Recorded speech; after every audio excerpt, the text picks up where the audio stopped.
It's a foggy summer day for the second day of summer. Leaving Sontla on the island Aurora on my way to Victoria, to the capital of British Columbia, which is on the southern end of Vancouver Island.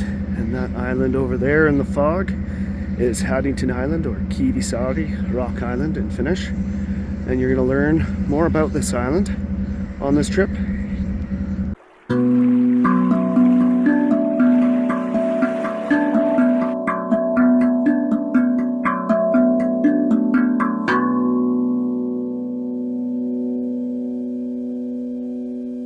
We are at the Bouchard Gardens, and we're going to go check out this amazing place in Victoria. And you can see that blue cross and white flag there. That is the flag of Finland, and the yellow cross, blue flag is the flag of Sweden. You can see at Bouchard Gardens here, there are flags from all around the world. Here somewhere, oh, right there is a lizard. I don't know if you guys seen that.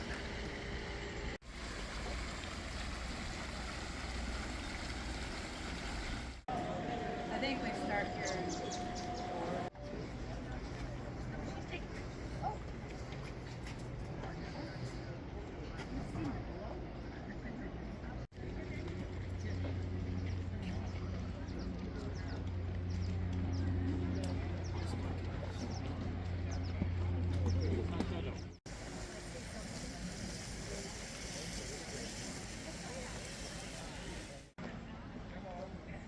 Wow, this is kind of cool.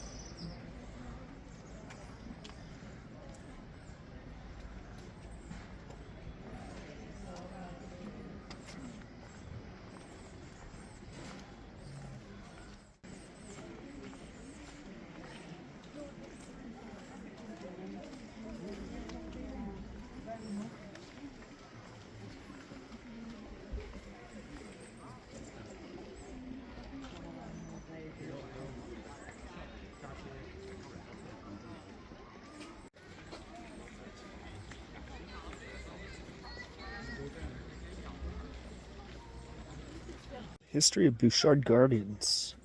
Jenny Bouchard began to shape this magnificent landscape in 1904.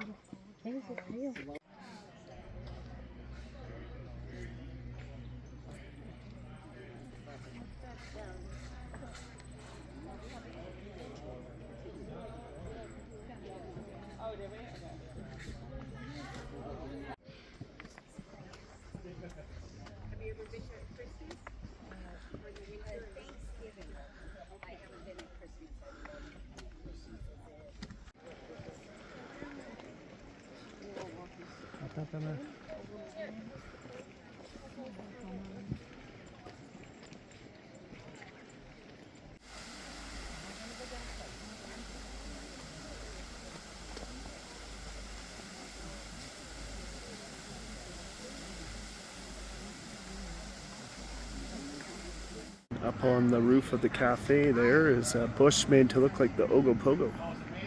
This is a field right full of wild flowers.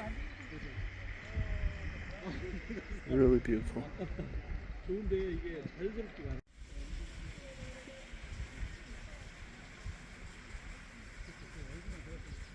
This is a redwood. They get a hell of a lot bigger than this.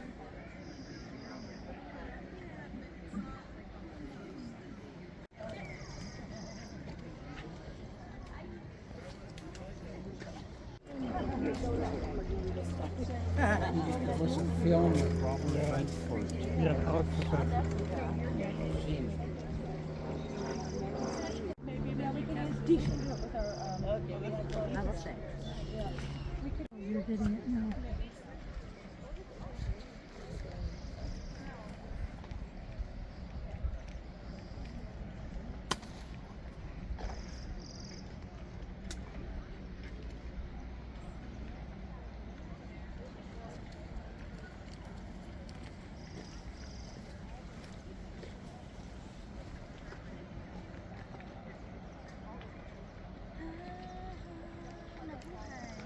Pareho kami yan eh. Ayaw sa init. Oh yeah, here we are. This is where we. Yeah. Ano ba naman may gusto? Kayo lang may gusto sa init kakagayin.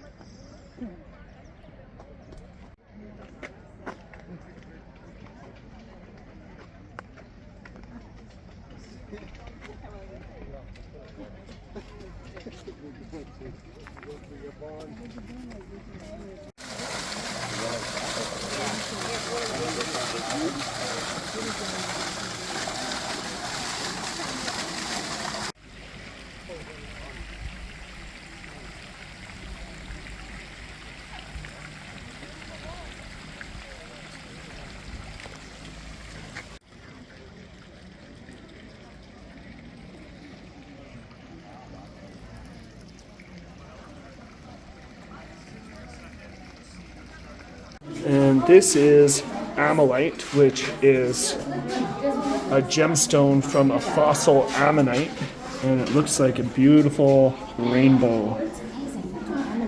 That is Jenny Bouchard, the founder of Bouchard Gardens. And Jay will explain to you a little bit more about the gardens from the water side. This used to be the only way that you could access the property is by boat. And they'll also point out some wildlife.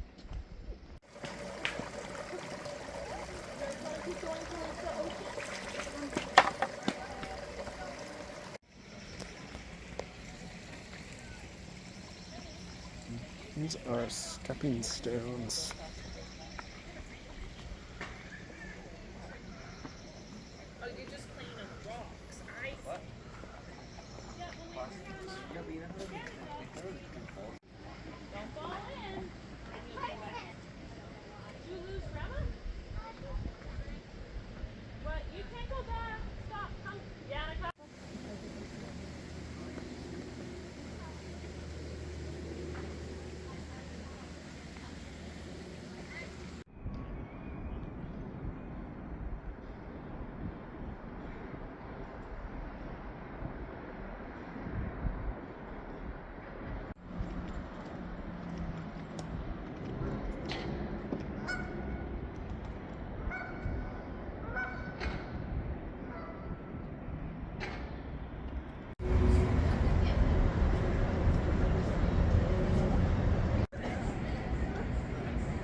And this is Parliament in the capital city of British Columbia, Victoria.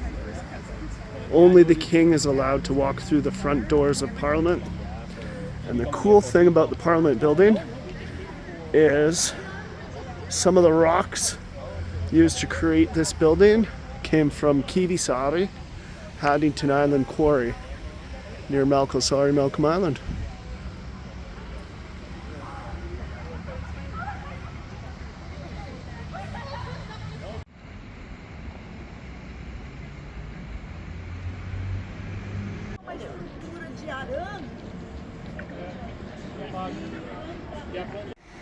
We are checking the Malahat Skywalk.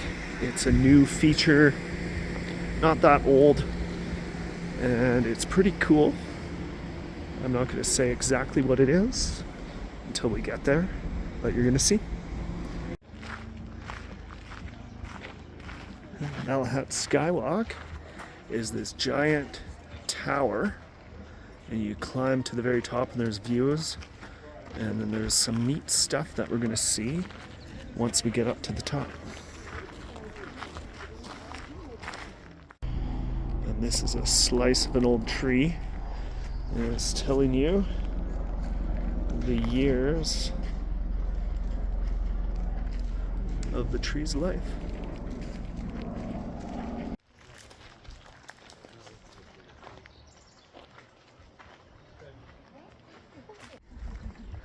And we are currently walking amongst the treetops.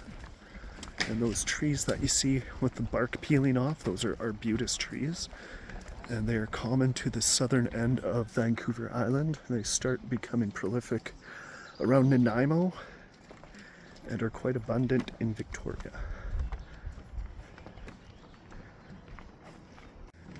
This is kind of neat. It's a walking platform that goes above the trees. As you can see.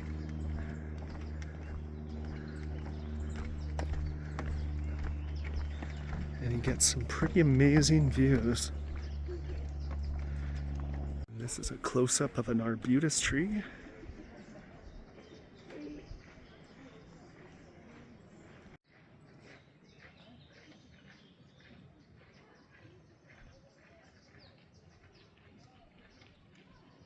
And we're getting closer to the tower.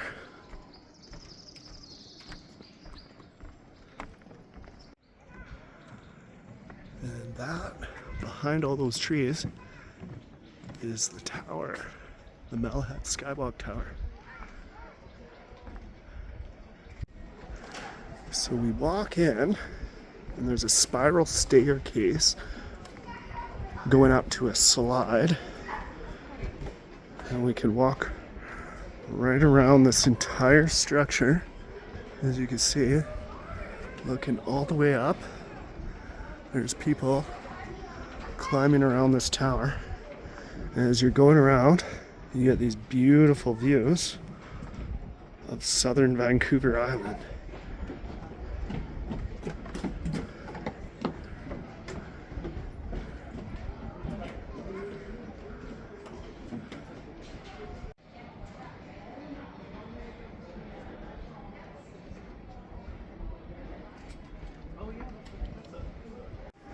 Only about halfway up this tower.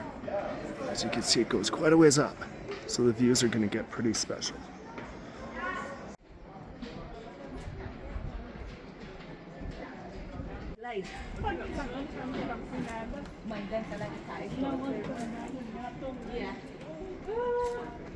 That's really cool.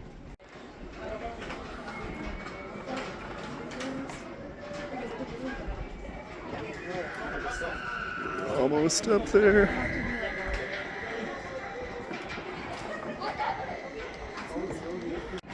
And you can see at the top there's this grid that you could walk on and look down. We're not quite there yet.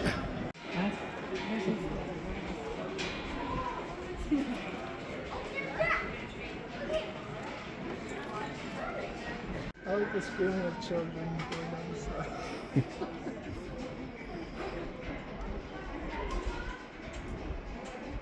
We're almost at the top.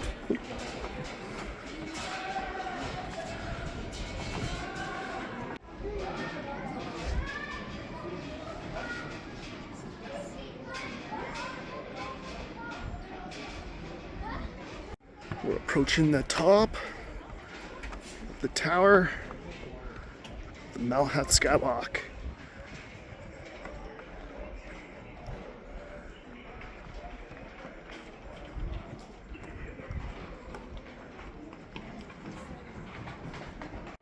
Once you get to the top of the Malahat Skywalk, it is an incredible view. You're good? Here's your water. And this is the grid. It's a skyway. It's got a web underneath it, so you can't lose your phone. It'll get caught by the web, but I'm just, it's kind of unstable to walk on. Oh, wow. I'm a little afraid of heights, so it's a little freaky.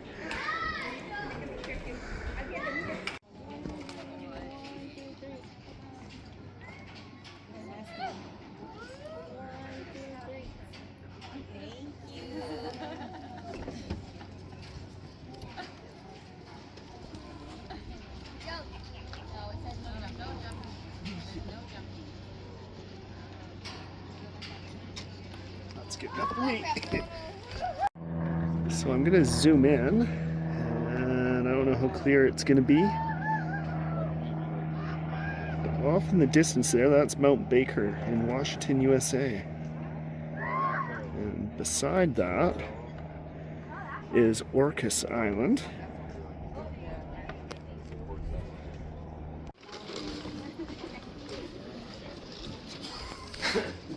You want to go?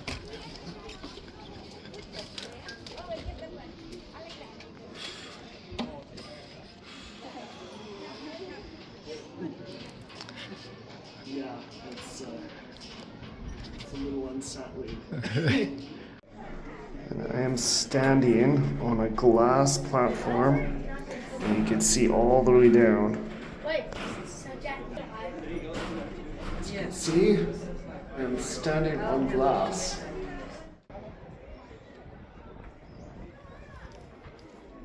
And I am literally up at a bird's eye view at the treetops. This is pretty amazing.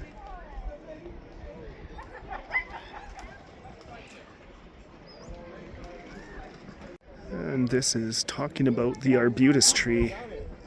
And apparently it's related to blueberries, and I did not know that. So we're about to go down the slide, but I can't have my phone out for this for safety reasons. But I'm going to try this out. A shot of me for posterity at the Malhat Skywalk in Victoria, British Columbia. That's someone screaming going down the slide.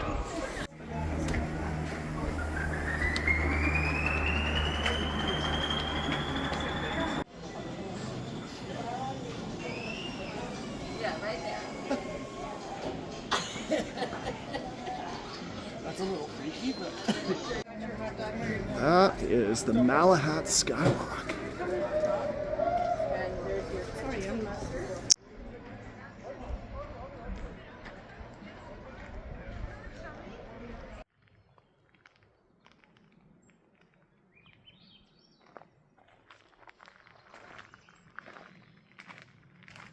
And this is underneath the walk platform. All the people walking up there are going to the Malhat Skywalk.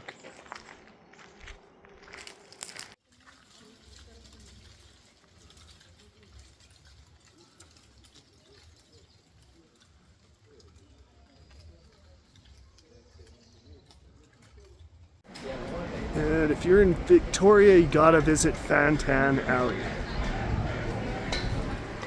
which is this tiny little alleyway between two buildings, and there's all these cool little shops. As you can see, there's all these people crowded in here.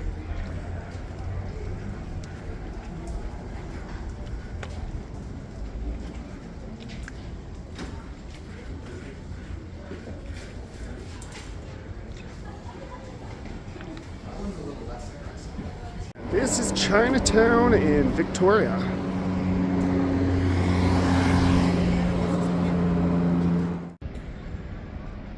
Just another day walking around the capital of British Columbia, heading to Parliament.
walking down to the southeast.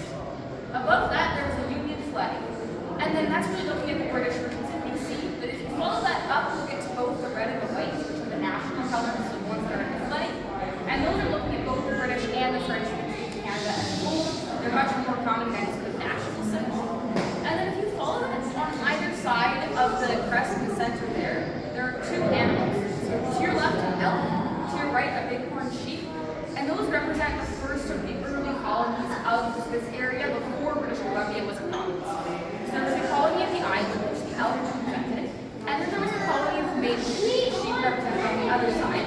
And the island's capital was Victoria, and the mainland's capital was New Westminster. And so in 1866, in reaction to the gold rush in the Fraser Valley, the two provinces decided to join together. And when they did that, Victoria was really what we think of Vancouver as being today. It was sort of the busier port city, it had a greater population, and so Victoria became the capital of British Columbia.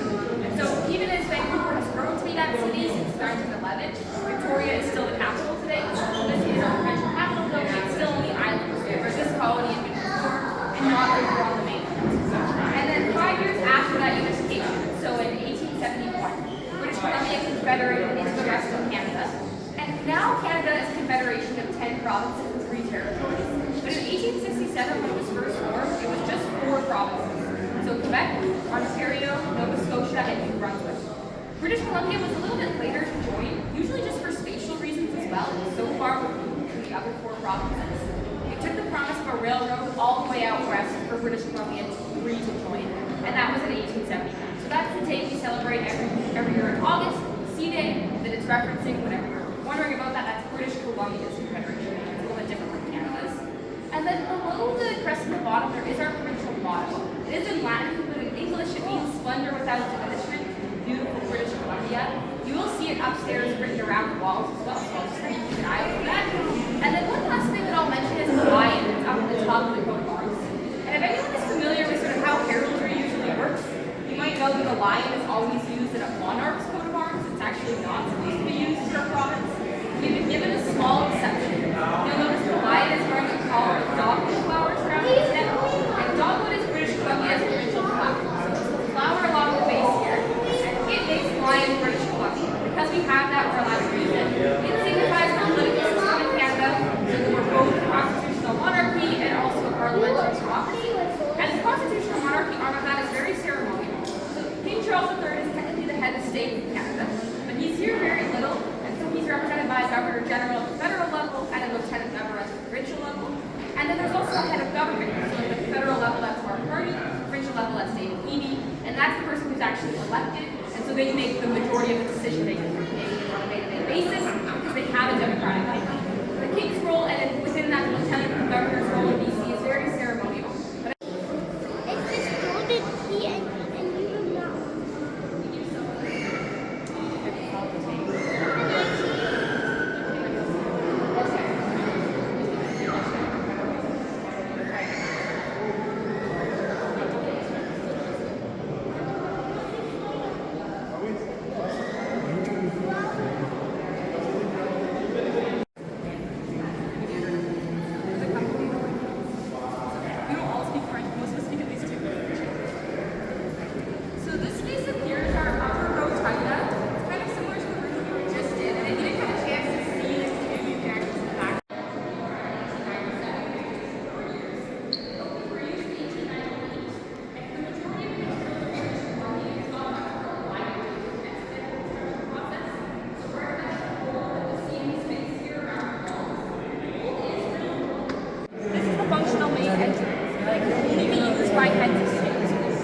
Canada, that's the King's representatives, and in other countries, that's other monarchs, presidents, or any chiefs of indigenous nations who are considered to be heads of state.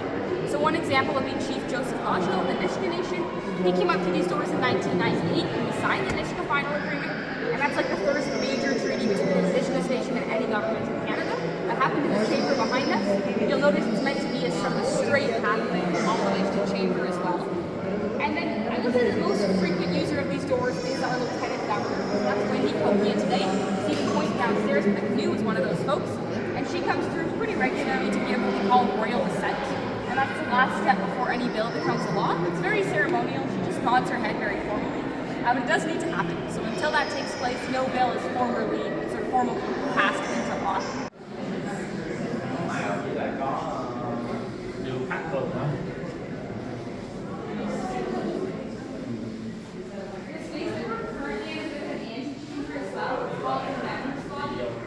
This chamber, or any British Columbian chamber, and so the first sitting in BC had 25 members in the 1800s. We currently have 93 members in the chamber back here. And again, they aren't sitting today. The House only meets for about 6 months of the year. So from February until the end of May, so last month, and then October and November. When the House isn't meeting, members are often in their home constituencies. They play an important role in helping people access government services. There are also a lot of permanent committees on finance or healthcare, education that will happen no matter what. So even when the House is not meeting here, those committees take place either in other rooms in this building or in Vancouver or anywhere across the province. The budget for the 2026-2027 year, again, not very interesting, but you're welcome to take a look at that if you're interested. And then I'll also point out the seat at the very back of the room there, and that's for the Speaker. The Speaker is currently the 47th member of the BC NDP. His name is the Honourable Raj Chouhan. And this window, if you remember the dates of the construction of this building, was done right about the time that this building's construction was completed. So it was one of the first things in the original building. But they actually had it upstairs, not on this floor. You'll notice it doesn't really fit into the wall here, and that is from that.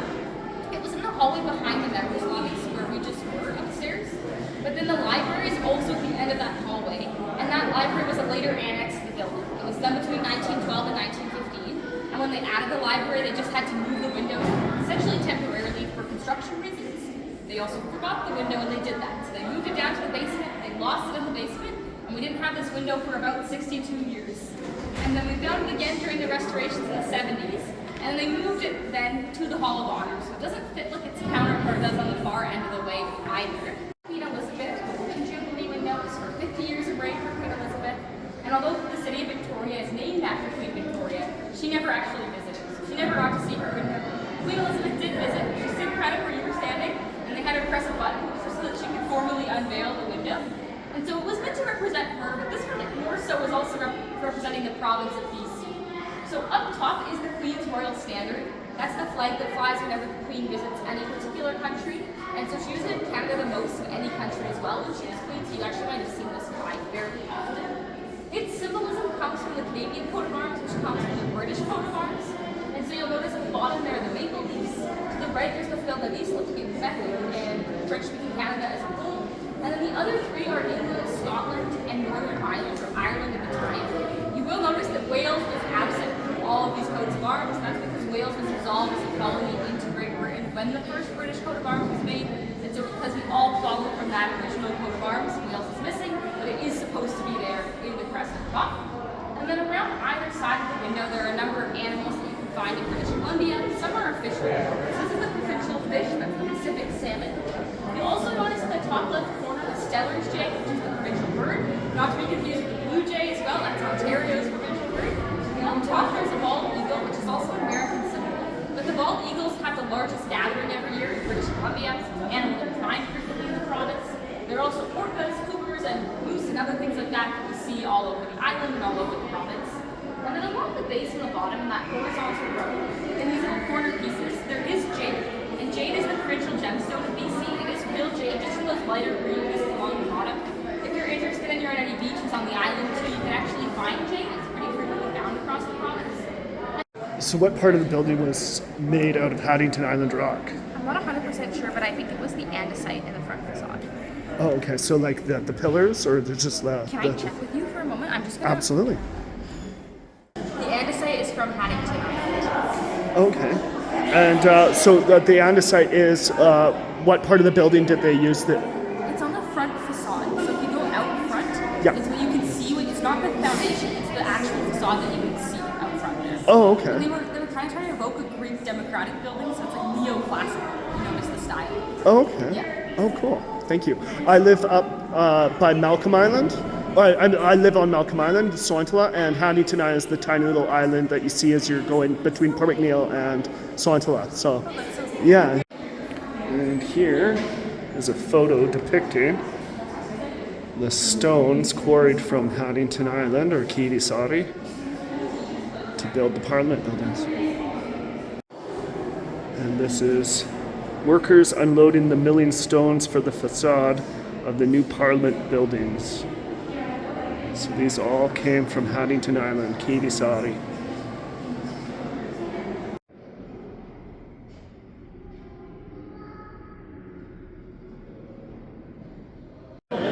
These are the blueprints for the Parliament building.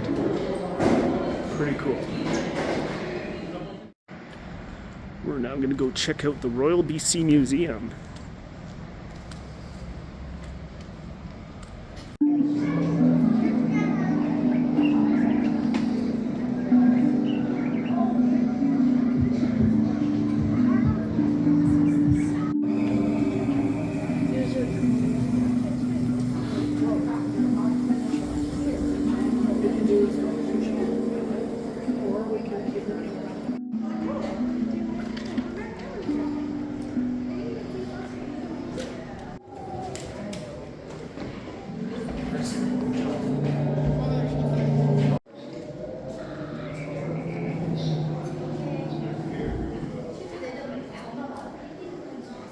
Owl, Daddy.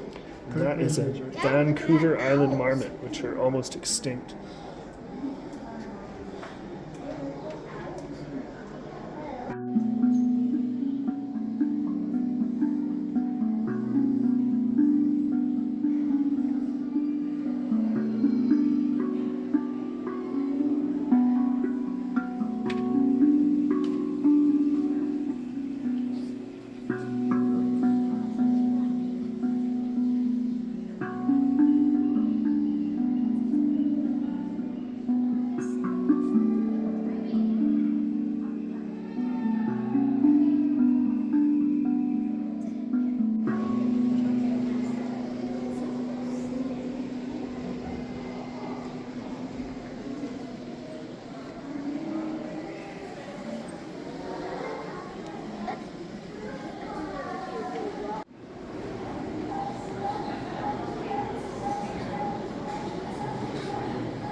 Over there is the Empress Hotel. And we're looking out from the Royal British Columbia Museum.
this is the Victoria Bug Zoo. So we're going to check out some cool bugs.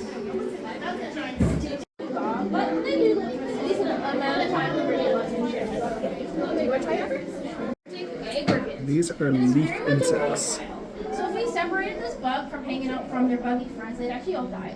That's really hard to explain. It really depends on how old the tarantula is and how old these guys are. Most of our tarantulas are 56 months. Most of our tarantulas are almost an adult. There they are. These are leaf cutter ants, a whole colony of them. You can see they're cutting the leaves up.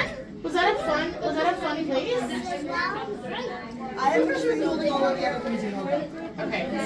And they're actually leaving the tank and crawling around the building on a rope up there.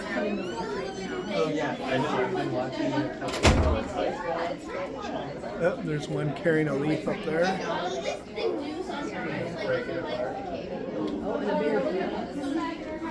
That's really cool. They coexist pretty well. They will actually climb on top of each other and hang out on each other, not just for mating purposes, but for camouflaging purposes. So they work together. Praying mantises do, right? Yeah, praying mantises do that sometimes, but only in. This is the room I was staying in. The hostel had a bed and a sink and a little mini fridge. And then it had a shared bathroom shower facility. It's all little mini apartments that were divided up into rooms. Over here they had lockers. And then on the 4th floor, so you have to go down all these stairs. And there's a view of Pandora Street.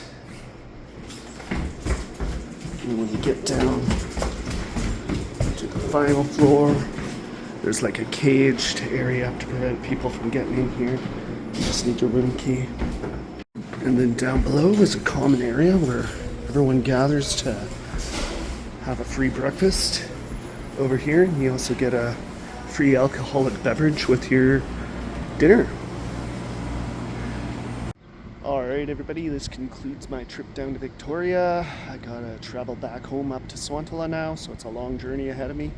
So if you want to follow along my video series, don't forget to like, share, and subscribe, and I'll see you all in the next video. Alright, ciao.